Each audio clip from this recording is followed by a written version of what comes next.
Jai. So welcome everyone to today's class. Oops. Is this your first time attending live, Benny? That's correct. I just come back from Italy. Oh, nice. Well done on Yeah. getting your visa and everything sorted out. You've been hearing the recordings of some of them? All of them. Yes, of course. Amazing. Thank you very much. Thank you very Yeah. much. Awesome. Thank you. I'm happy.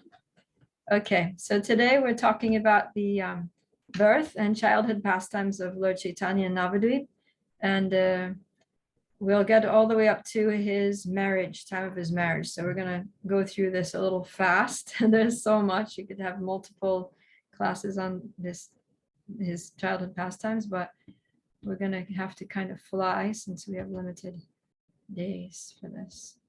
I'm going to just share my screen right now. Myself.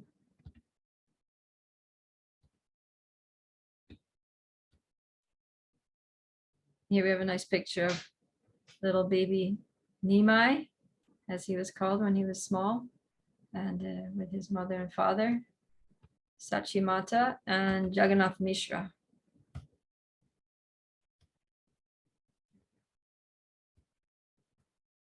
Okay, so in Caitanya Charitamrita, Adi Lila chapter 3, it's described how before Lord Caitanya appeared on this planet, those personalities who were to be elder to him in his pastimes appeared first, like his mother and father, his spiritual masters, some of the senior or older devotees like Advaita Acharya, Srivas Thakur, Haridas Thakur, Lord Nityananda was also older.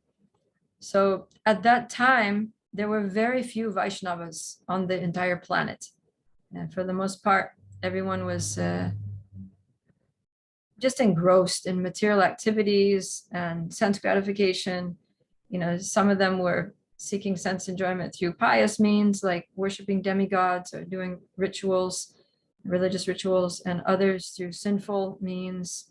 But everyone was just basically like totally material absorbed, and hardly anyone was interested in transcendental service to the Lord. So it was not a good time. And we hear in Bhagavad Gita that Krishna says, whenever and wherever there's a decline in religious practice and the predominance of irreligion, that time I descend myself. So of course, Advaita Acharya was there, and we were hearing how he is Vishnu Tattva, he's Mahavishnu. So, but even he was thinking that I can't do it. This is like the material energy, all this Maya, it's just way too heavy. And, you know, people aren't listening to me. And so he was thinking very deeply about how these people could get free from the cycle of repeated birth and death. So here we have Advaita Acharya, and I'm going to read a little bit from Caitanya Charitamrita, which there are a few verses that discuss Advaita Acharya's thinking. So I'm reading now from Adi Lila chapter 3, text 99, and I'll read up to 110. Just for the sake of time, I'll read only the English. So text 99. Advaita Acharya thought, if Sri Krishna were to appear as an incarnation, he himself could preach devotion by his personal example. In this age of Kali, there is no religion other than the chanting of the holy name of the Lord. But how in this age will the Lord appear as an incarnation? Then he's like, I shall worship Krishna in a purified state of mind. I shall constantly petition him in humbleness. My name, Advaita, will be fitting if I am able to induce Krishna to inaugurate the movement of the chanting of the holy name. So he has this resolve that I will make the Lord descend. I'm going to worship and I'm going to pray and I'm going to beg him.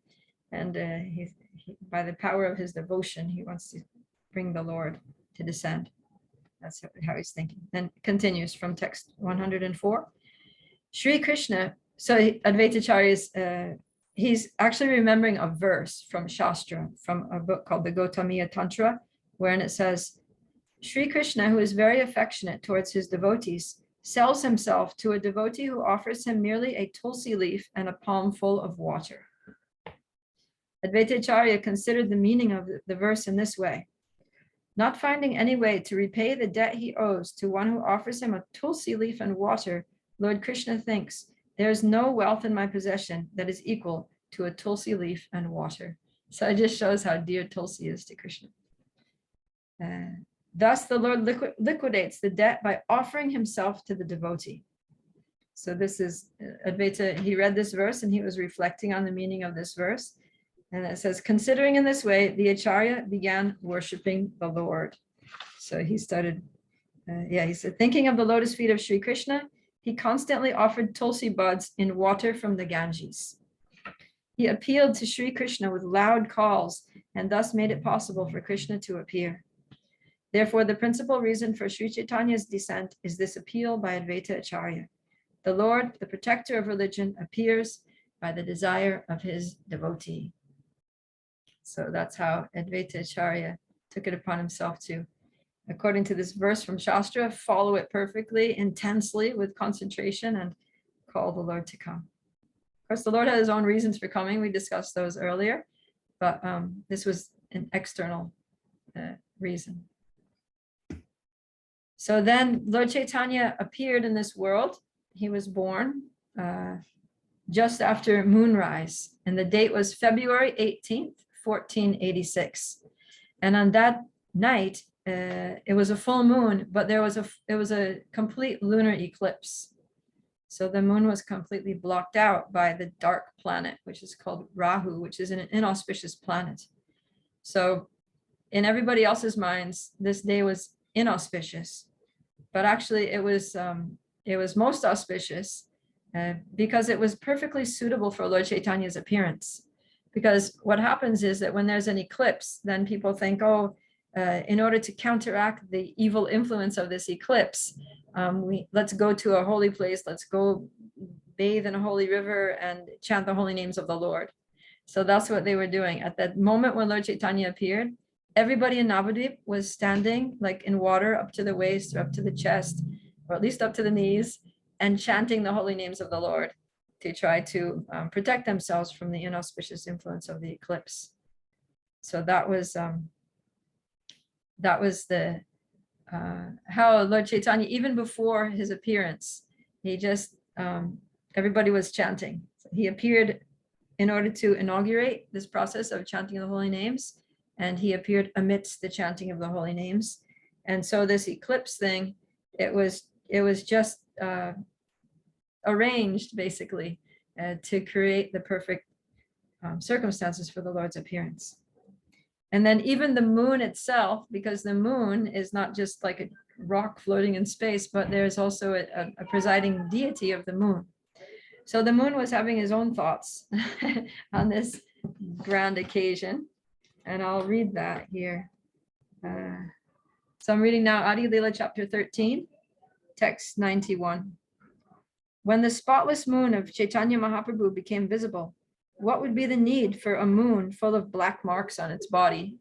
Because the moon has all those spots. So he's thinking Lord Chaitanya, his face is sometimes compared to a moon, like full moon, effulgent, totally like white, and yeah. And the moon has the actual moon in the sky has all these like, black marks on it.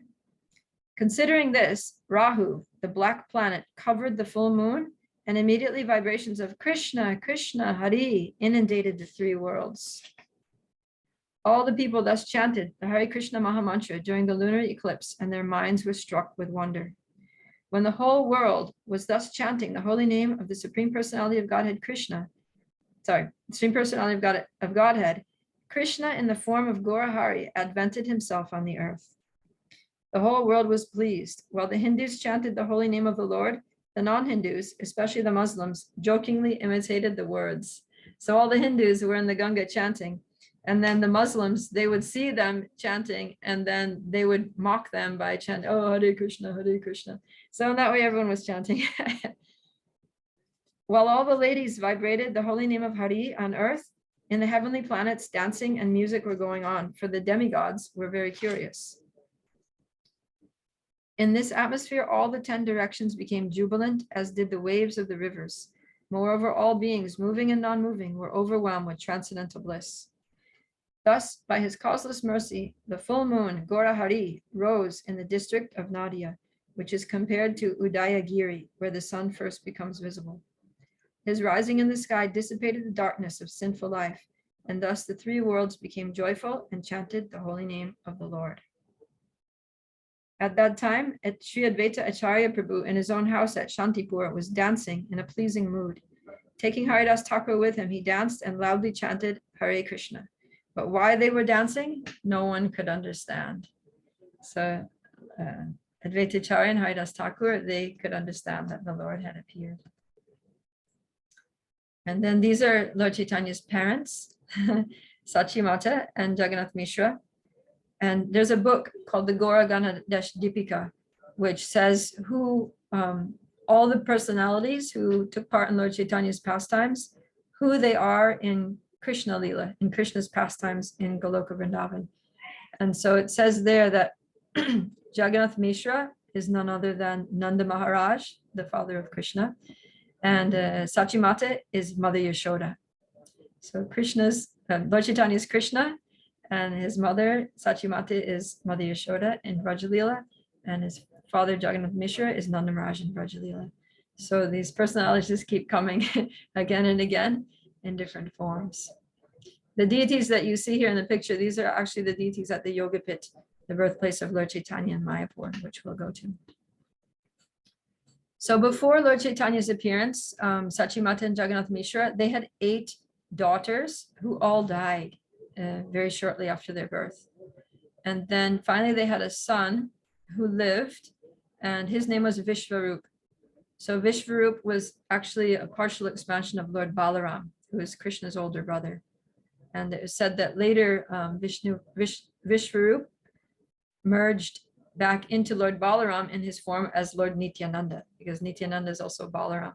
So Balaram's eternally the older brother of Krishna. So it makes sense that in Lord Chaitanya's appearance, that his older brother will be an expansion of Balaram. And Lord Nityananda is also considered a brother of Lord Chaitanya, even though they were born to different parents and even different places. They were born far away from each other, but they're the eternal brothers from the spiritual world. And then Vishvarup merged into Lord Nityananda later on. That's very interesting. Okay, then hearing that Mother Sachi had given birth, then all the Brahmin women from the neighborhood came, and they came with gifts to bless the child. That was the standard, that the Brahmin women would come and bless the newborn child. And in those days, there was like a maternity area that only that men didn't go into, because the woman who had just given birth, the mother was, kind of indisposed. She wasn't presentable. So only the ladies would be allowed in there. And it said that even the wives of the demigods, like the wife of Lord Brahma, the wife of Lord Shiva, the wife of Lord Indra, they dressed up as Brahmanis, as Brahmin women of Navadvip. And so they came in disguise to see the newborn baby, because they knew that this was the incarnation of the Lord. And meantime, their husbands were still up in the sky, looking down, showering flowers and singing and dancing and giving their blessings from there. So there was a very amazing atmosphere going on. And Advaita Acharya's wife also went. And she, because she was not an ordinary woman, she was basically like Lakshmi Devi herself, because she was the consort of Mahavishnu, Advaita Acharya's Mahavishnu. So she was a divine personality. And when as soon as she saw little baby Nimai, Lord Chaitanya, then she understood that he was Krishna. You could see her, there's the thought bubbles going up here that she's seeing him, and she's remembering baby Krishna. And she was actually the one who gave the name Nimai. One, because Lord Chaitanya was born under a neem tree, and 2, because neem trees have they're very antiseptic. They have the bark and the juice and the leaves, everything of the neem tree has antiseptic and medicinal qualities. And also in those days, it was thought that the neem tree would ward off ghosts and other inauspicious subtle beings. So by giving him the name Nimai, she thought that would keep him in good health, that he'd grow up strong, that he'd be protected from any kind of evil influences by subtle beings. And then later, the family astrologer, whose name was Nilambar Chakravarti, he came and did the horoscope for the baby. And of course, he had an amazing horoscope, like a horoscope that no one ever saw before. And this astrologist was just like, whoa, he was almost fainting, reading it. And he gave the name Vishvambar. So actually, his actual name was Vishvambar, but everyone called him Nimai, because that was just like, it was more of a baby name and it just stuck. So even when he was grown up, he was called Nimai. But the name Vishvambar means, he gave him the name Vishvambar because it literally means one who will maintain the universe. Vishwa means universe. And he said that this child in the future will protect and maintain all the world, and by giving the holy names, by giving the process of bhakti. And then we see that as soon as Lord Caitanya was born, practically, he started getting everyone to chant the holy names of Krishna. Because whenever he would cry, then he would just be crying like babies cry. So he would cry, and then all the women would come and start chanting, Hare Krishna, Hare Krishna. And then as they would chant, then he would stop crying. And then when he stopped crying, they would stop singing. And then when they stopped singing, he would start crying again to make them sing again. And that way, in the household, there was always some kirtan going on by whoever was there. They would just like chant for him to keep him happy.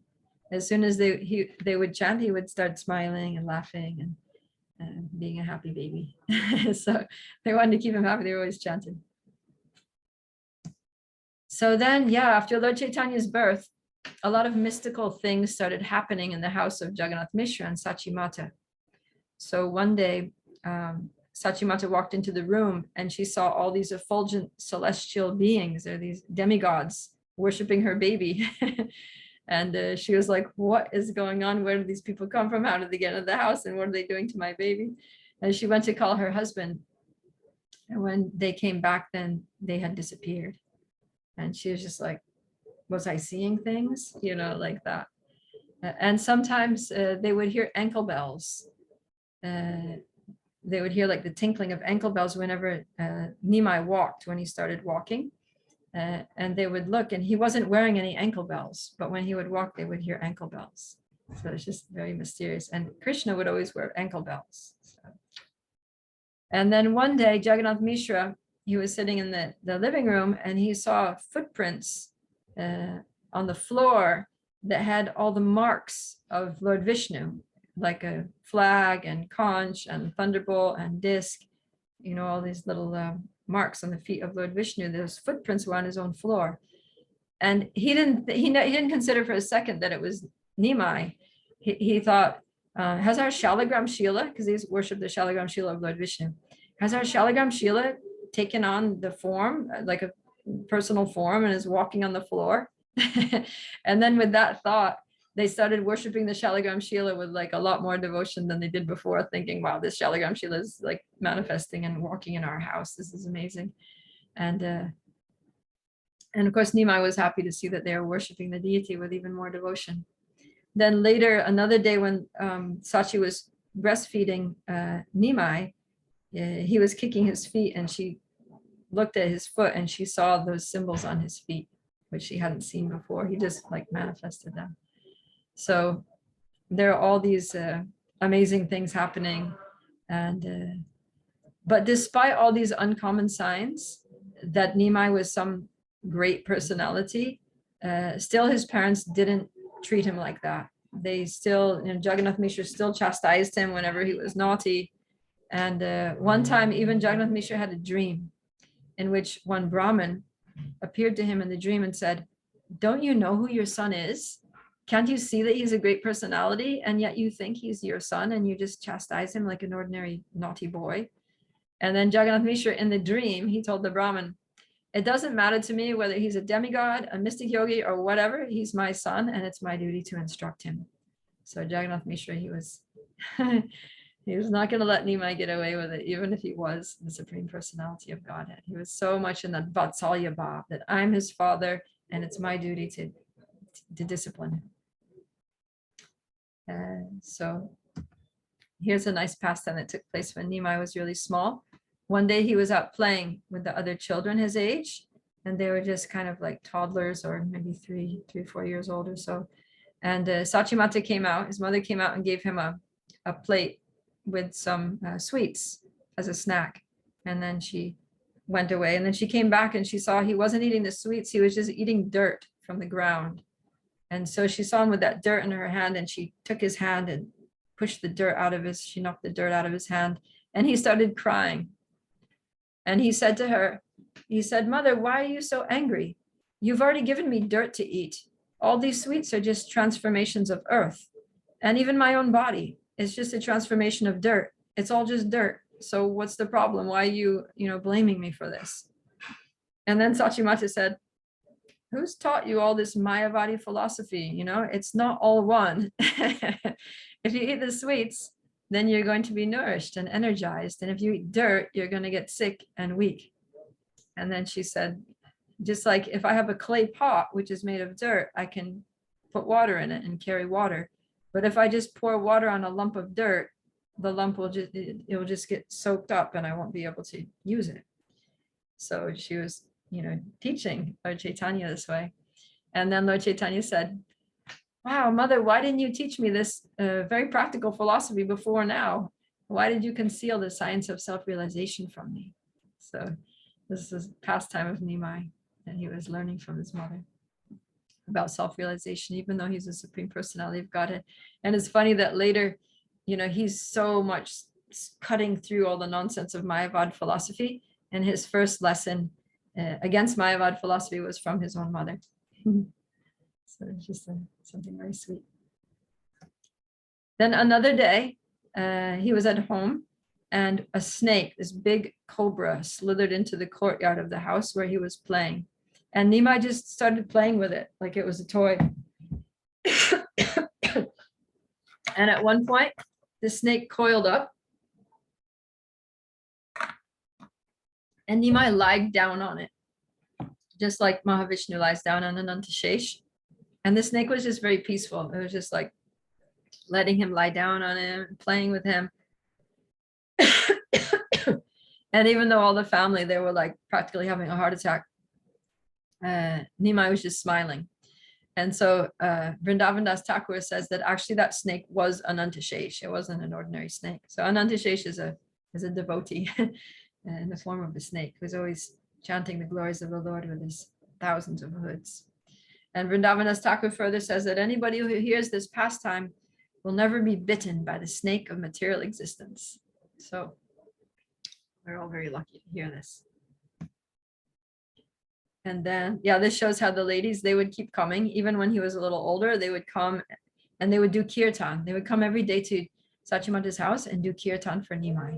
And then Nimai loved the kirtan. He would dance and he would sing along and clap his hands. And then the ladies would be enlivened by seeing his beautiful dancing, and they would sing louder. And so like that, they would go and do kirtan for the pleasure of little Nimai. Then one day these two thieves came, because they used to dress him with so much jewelry, and real jewelry, like real like solid gold and pearls and gems, like rubies and things. And he was just a little boy out playing there in the dirt in the front of the house, wearing all this valuable jewelry. So these two thieves saw him and they thought, "Wow, look at all that gold and jewels and pearls. Let's just snatch this child and take him to our house, and we can just kill him and take the jewelry and cash it in." So they just went and snatched him, and they put him on their shoulders, and they were carrying him, and they were going to take him to their own house. But they were walking and walking and walking. And just when they thought they should be getting close to their house, and they were already thinking how they're going to divide up the booty, they thought they were at their house. And so they put him down, and immediately little Nimai just jumped up and he ran into the arms of his father. And they were like, "What?" And then they looked and they saw that they had gone in a big circle all the way back to Jagannath Mishra's house. And then Jagannath Mishra, because Nimai had been gone for like, an hour or more. And so they were already worried about him and asking and sending out search parties. And so when they saw that these two men had just set Nimai down in front of the house, then Jagannath Mishra was like, oh, wait, who are you? Thank you so much for bringing my son back. I want to reward you. But they were afraid, they're like, oh no, we're going to get caught out. So they ran away. And then Jagannath Mishra asked Nimai, what happened? And he said, yeah, I went for a little walk. I went down to the Ganga and I got lost, and these two kind strangers just brought me home. So he made up a little story, a little white lie, because he didn't want his father to become worried and, suffer. So it was by Nimai's own mystic powers, his own Yoga Maya potency, or maybe Mahamaya potency in this case, that he bewildered them and made them to come all the way back to his house. He just went for a little ride. And then this is a really nice story. This is one of my favorite stories of Lord Chaitanya's childhood, that one day this traveling sadhu came to spend the night at Jagannath Mishra's house. So he was a very pure, saintly devotee. And he was just like a sannyasi, like a traveling sannyasi.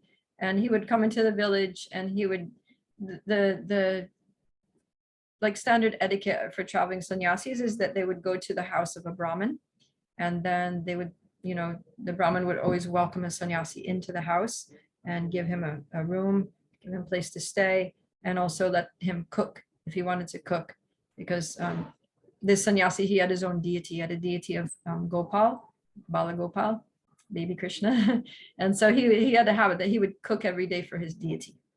So Jagannath Mishra said, okay, yeah, please cook. So they cleaned up the kitchen really nicely for him. They bought boga, lots of vegetables, and they put all the grains there and said, just whatever you want, you use, make yourself at home here and do whatever you want. So the Brahmin cooked an offering, nice offering, and then he put it in front of the deity, and he started ringing the bell, closed his eyes, say the mantras. And then when he finished, he opened his eyes, and there was Nimai eating the offering. And he was like, oh no, what is this? I was trying to offer to the Lord, and this little boy just came and started eating it all. So Jagannath Mishra came running in. He's like, oh, I'm so sorry. I'm going to take care of him. I'm going to take him to the neighbor's house. He's very naughty. This child's hard to control, but I'm going to take him to the neighbor's house, and the neighbors will look after him. Please cook again and, do your offering nicely. This won't happen again. So the Brahmin cooked again. He's doing the offering. Nimai's at the neighbor's house. And as soon as the Brahmin starts ringing the bell, then he opens his eyes, and there's Nimai. And nobody knows how he got there, because he was down the street. But as soon as the offering, there he was eating it. So yeah, now this time Jagannath Mishra was really angry. He was like coming with a stick, and he was going to beat Nimai. But the Brahmin, he was a devotee, and he could sense that this was like a special child to some extent. And so he said, no, please don't beat him. And also Vishwarup, Lord Chaitanya's older brother, was there. He said, don't worry, please cook again. It'll be all right. My father's going to take care of him. He's going to personally take care of him this time. So this time Jagannath Mishra got Nimai, put him in the room with his mother, because now it was getting late. It was towards the evening. It was like late evening already. Actually, it was like almost like getting to be the middle of the night now. So he gave him to Sachimata. He said, put him to lie down and put him to sleep. It's so late anyway. So Sachimata lied down in the bed with him. And Jagannath Mishra locked the door of the room from the outside so no one could get out. And he personally sat in front of the door of the room just to make sure that, like, in case whatever, somehow the door opened, he would be able to stop him. So, yeah, so then the Brahmin cooked again. And now everybody's asleep. It's all dark outside. Nobody was totally quiet.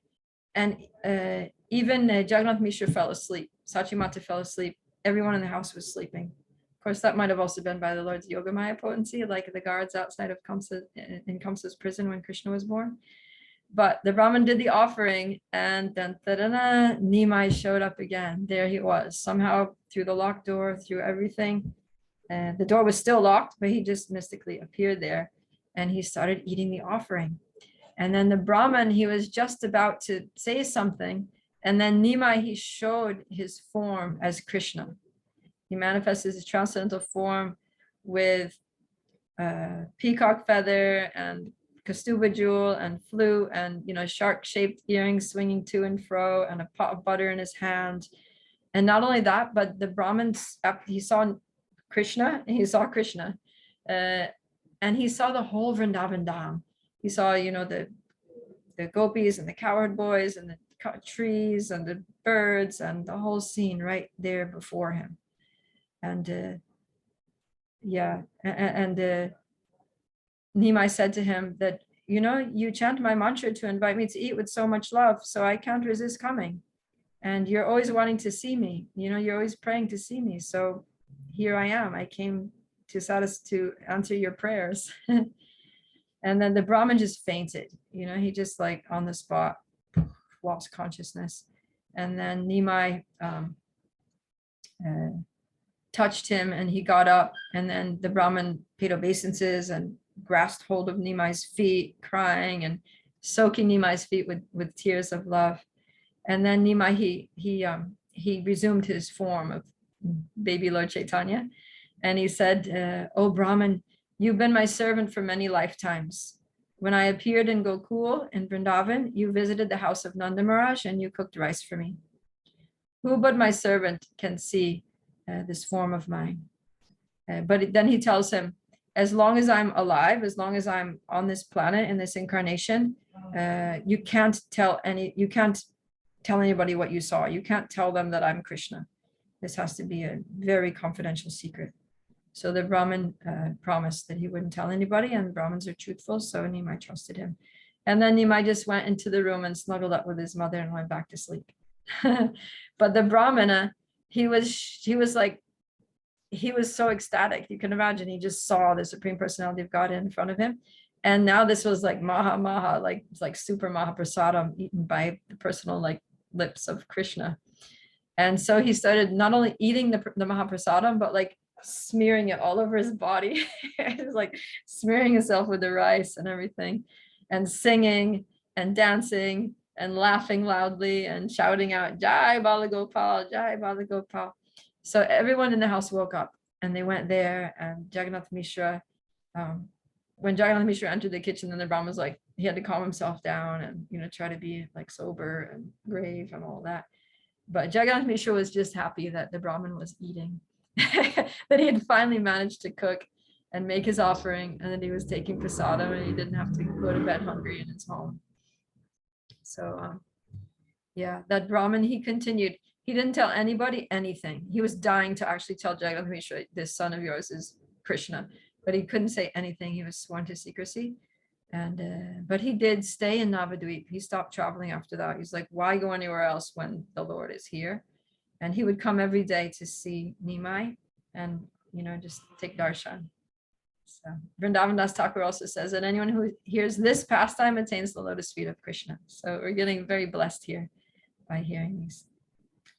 So soon it was time for Nimai's education. And this picture is not totally accurate because it's described that they shaved his head, leaving a sika. And but he would learn everything very quickly. He would, as soon as the teacher taught anything, like same as is described with Krishna, he would hear it once and just remember everything perfectly. So he was really good at school. Then after school was another story. After school, he would go down to the Ganga and he would do a lot of pranks. He was really mischievous. And they would jump into the river and people would be bathing there and doing different things, and he would splash everyone and kick water in their faces. And there would be Brahmins who were standing in the water chanting their Gayatris. And favorite pastime of Nimai was to disturb the Brahmins while they were chanting their Gayatris. So he would splash them, or sometimes he would swim underwater and he would grab their legs, their feet from underwater and pull them and make them fall into the water like that. And then he would laugh. And sometimes he would even like put water in his mouth and like spit it out on them like a fountain. And then when they would complain, because the Brahmins would be like, "Stop, I'm trying to meditate on the Lord here." And then Nimai would say, "Well, I am the Lord. If you want to meditate on the Lord, then here I am." and this way, because he knew they weren't going to believe him. So he would just joke with them like that. And also people, when they would go into the river, they would leave their clothes on the bank, right? So the men would bathe in one place and the ladies would bathe in another place. And then Nimai would take all the women's clothes and put it in the place where the men, and take all the men's clothes and put it in the place where the women were bathing. And then they would come out and they wouldn't find their clothes. They would, instead of finding their dhotis and chaddars, they would find saris and cholis, and everybody was just totally embarrassed. And Nimai would just be smiling and watching it. So sometimes these people would go complain to Jagannath Mishra, and Jagannath Mishra would be like, oh, I'm going to go punish him. And he would go storming to the Ganga. And as soon as they would get, when the people would see him coming, they would say, Nimai, your father's coming, get out of here. You're going to get in big trouble now. He's going to beat you. So they would complain. But just like when the gopis would, elderly gopis would complain when Krishna would steal butter from their houses, they would complain like anything. But if Mother Yashoda would threaten to punish him, they'd be like, no, no, no, don't punish him. He's so sweet. He's so nice. We love him so much. We don't want him to be afraid or in trouble. So it's the same thing. And then Jagannath Mishra would say, I heard some complaints from Nimai, what's going on? I said, no, no, no, it's okay. We were just joking. You know, you're so blessed. You're so fortunate to have such a wonderful son. And then Jagannath Mishra would just embrace the Brahmanas and say, please don't be offended. I know my son's a little mischievous, but you know, like he's your son too. Please just love him. And then Jagannath Mishra would go back home and Nimai would be there. And he would be like with his school clothes still on, his hair totally dry. And, you know, as if he had just come straight from school, still with like ink from his ink pen on his hand. So like that. And he would also, he would also tease the girls, you know, the little girls, that they would go to the bank of the Ganga and they would be doing some, you know, little pujas, little like religious rituals there. And I'm going to read here from the Caitanya Charitamrita. This is very sweet. Yeah, so this is Adi Leela, chapter 14, text 48 to 61. So sometimes the Lord would go with other children to bathe in the Ganges, and the neighboring girls would also come there to worship various demigods. When the girls engaged in worshiping the different demigods after bathing in the Ganges, the young Lord would come there and sit down among them. Addressing the girls, the Lord would say, worship me, and I shall give you good husbands or good benedictions. The Ganges and goddess Durga are my maidservants. What to speak of other demigods? Even Lord Shiva is my servant. Without the permission of the girls, the Lord would take the sandalwood pulp and smear it on his own body. He would put the flower garlands on his neck and snatch and eat all the offerings of sweets, rice, and bananas. All the girls became very angry at the Lord for this behavior. Dear Nimai, they told him, you're just like our brother in our village relationship. Therefore, it does not behoove you to act like this. Don't take our paraphernalia for worship of the demigods. Don't create such a disturbance in this way. The Lord replied, my dear sisters, I give you the benediction that your husbands will be very handsome. Because usually the young girls, they would worship goddess Durga for the sake of getting good husbands. That was their main concern. So he says, your husbands, if you worship me, your husbands will be learned, clever, and young, and possess abundant wealth and rice. Not only that, but you will each have 7 sons who will all live long lives and be very intelligent. Hearing this benediction from Sri Caitanya Mahaprabhu, all the girls were inwardly very happy, but externally, as is natural for girls, they rebuked the Lord under the pretense of anger. When some of the girls fled, the Lord called them in anger and said, if you are miserly and do not give me the offerings, every one of you will have an old husband with at least 4 co-wives.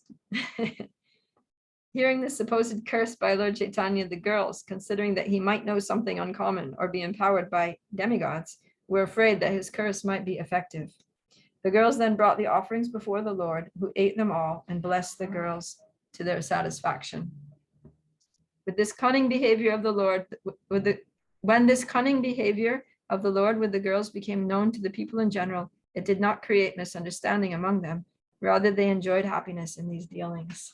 So everybody just took great pleasure in all of this. And the girls were also blessed. They got the chance to feed the Lord and offer everything to him. So that was Lord Chaitanya's mercy on them. So Vishvarup, remember Lord Chaitanya's older brother, he was very, very saintly. And unlike Nimai, he was very sober and serious. And he used to go to Advaitacharya's house every day to hear the Bhagavatam and discuss Krishna Katha with the senior Vaishnavas. And when he was still quite young, when he was just a teenager, he got this very strong spirit of renunciation. He really was able to distinguish reality from illusion, from hearing the Bhagavatam, and he just didn't want anything to do with material life. So one night he just left and took sannyas. After that, Nimai, he settled down a bit because he was feeling like, oh no, now I'm the only son. My brother is gone for good. He's never coming back, because sannyasis are like, that's what it was like, especially in those days. So Nimai became a little serious, and he started being a little more of a good boy, and he started studying a lot. He's thinking, I should take my schoolwork carefully, do my schoolwork, diligently. But then Jagannath Mishra got worried, thinking the reason that Vishwarup took sannyas is because he was studying the scriptures so much. So if Nimai gets very serious about studying, and especially if he starts studying the scriptures, he's also going to conclude that material life is useless, and he's going to take sannyas too. So this was going on in Jagannath Mishra's mind. And so Jagannath Mishra actually ordered Nimai to stop studying. You're not allowed to study anymore. Close your books, finish. So Nimai wasn't happy because he liked studying, and but in obedience to his father, he stopped. And so now, because he didn't go to school anymore and he wasn't allowed to read books or do anything, like productive, he just became, 10 times more mischievous. But now, because his father, had basically like not allowed him to study, then he stopped punishing him, because the only thing he could do is just play and be a rascal, basically. So, and also another reason why Jagannath Mishra wasn't punishing him was because he didn't want him to leave home. He didn't want him to, he knew he's already upset because he can't study. Now, if I punish him too, then he's just going to run away. So Nimai wasn't happy at all, though. He felt like he was just, not doing what he should be doing. And so one day he just got really despondent and very rebellious. And he went and sat on a pile of these old rejected cooking pots. So in those days, they didn't use like stainless steel pots, like we use a pot and clean it afterwards and use it again. They would use these clay pots, and they would cook in them once and then just throw them. And they were just pure clay. So they would throw them in a heap, somewhere behind the house. And then they were totally biodegradable. Biodegradable. They would just become earth again. So, but they would still have like remnants of food in them. So it would get kind of rotten, and there would be, like germs and, bugs crawling around there and critters and stuff. So little Nimai, now he was like, this picture he looks small, but he was actually like a bit older. Anyways, he went and sat on those pots, and he was just sitting there messing around with the pots. And then his mother saw him there, and she was just like, Nimai, this is not a place to hang out. Like, this is not what you do. You don't sit in these dirty pots. Don't you know the difference between a clean place and an unclean place? And then Nimai said, well, how do you expect me to distinguish between right and wrong, or good and bad, clean and unclean, pure and impure, if I'm not allowed to study? If you want to keep me ignorant, then you have to expect ignorant behavior like this. And then she said, look, you're all black with soot from the pots, because they cook over the open fire, they become black. She said, come and take a bath, get yourself cleaned up. Your father's coming home soon. He said, I am not leaving this place until you allow me to study. By then, now some villagers had been passing through, and they heard the yelling and the argument. So they came by, and they were just like, yeah, Sachimata, why don't you let the poor boy study? Our children don't want to study, and we have to force them. And here your boy wants to study, and you don't even let him. So they were supporting him, and they were literally like, Nimai, we're behind you. If your parents won't let you study, then, we also agree that you should just be able to do whatever you want. So Nimai was just sitting there smiling. And then Mother Sachi went there, and she basically just grabbed him by the arm, pulled him off that pile, and dragged him down to the Ganga, and they both took bath there. So, but when Jagannath Mishra came home, then all the villagers were getting on his case. Like, Jagannath Mishra, look, don't be so worried about your son taking sannyas. We know what your fear is, but you're a devotee of Krishna, and Krishna, whatever Krishna desires is what's going to happen. And you're not going to be able to stop it one way or the other. So just stop worrying, give up your anxiety, and let Nimai study. So then Jagannath Mishra, he accepted, and he let Nimai. Nimai was really happy to study again, back to school, his friends and teachers. And so now his teacher was Gangadas Pandit, who was who was like a reincarnation of Sandipani Muni, who was the teacher for Krishna and Balaram in Avanti when they studied. And so Nimai got really into like studies of logic and Sanskrit and grammar. And by age 11, he became so expert in those topics that he started teaching his own students, and he would explain the grammar in amazing ways. So then when Nimai was still just a youth, his father passed away. It was quite sudden. His father just passed away. And so now, since he had to take care of his mother, he was young. He was maybe like, I think, a teenager, or maybe just kind of like youth. He was in his youth.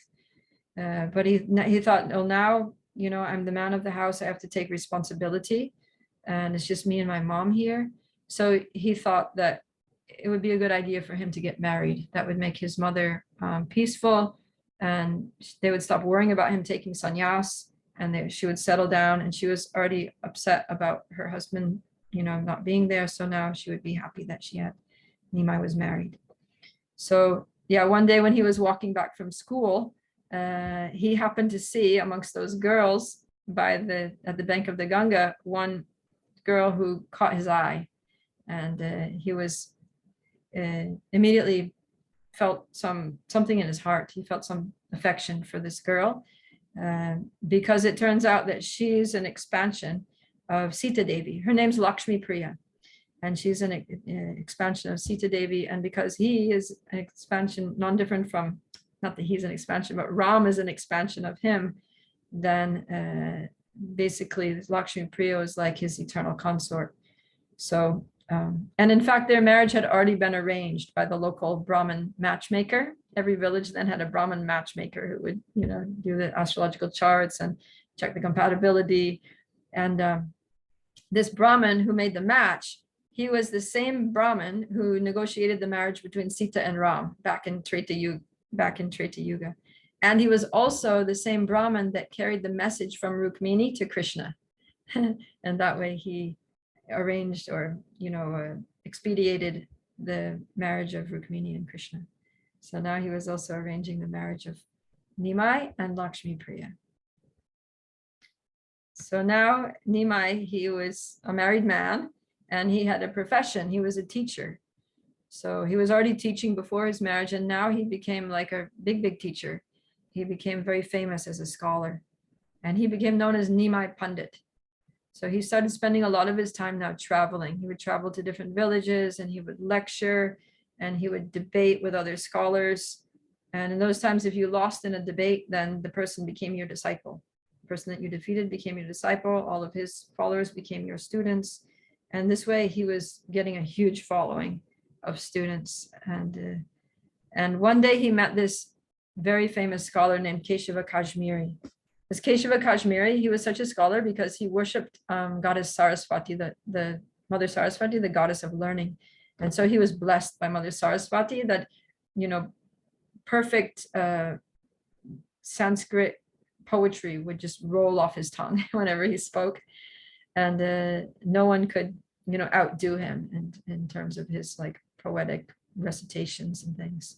So there's this nice pastime where on the bank of the Ganga, he sits down with Nimai, and Nimai says, oh, please, you know, Panditji, compose a prayer, compose a beautiful poem about the glories of the Ganga.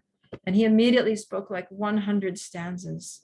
And then Nimai, he said, oh, but here there was a little mistake. There was some redundancy. And here, you know, this was, you know, not appropriate.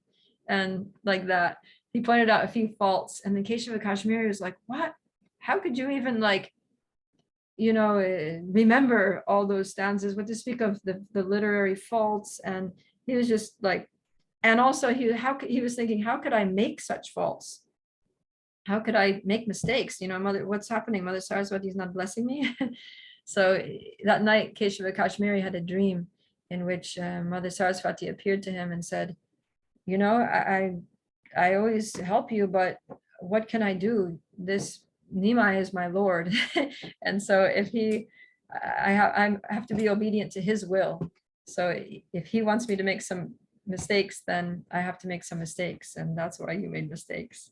So like that. Then when Keshava Kashmiri, he surrendered to Nimai, and he also became submissive to him.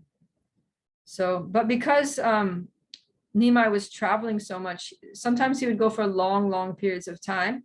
And so he would leave his wife Lakshmi Priya at home with Sachimata. And on one long journey, Lakshmi Priya was just feeling so much separation from Nimai that she couldn't bear it anymore. She couldn't tolerate the pain of separation.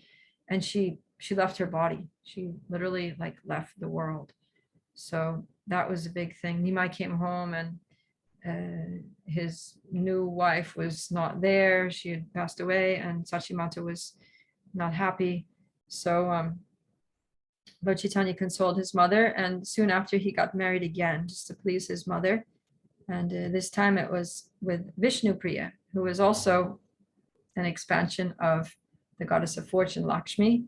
And so these deities here are Nimai and Vishnu Priya. Ooh, I didn't realize the time. We went way over time. Anyways, that's as far as I was going to get today. So anyone have any questions or comments about these pastimes of Nimai's appearance and childhood leelas? Yeah, Janaki? So I didn't have a comment. I just wanted to say thank you. This was a really, really wonderful class. Okay. That was all stories.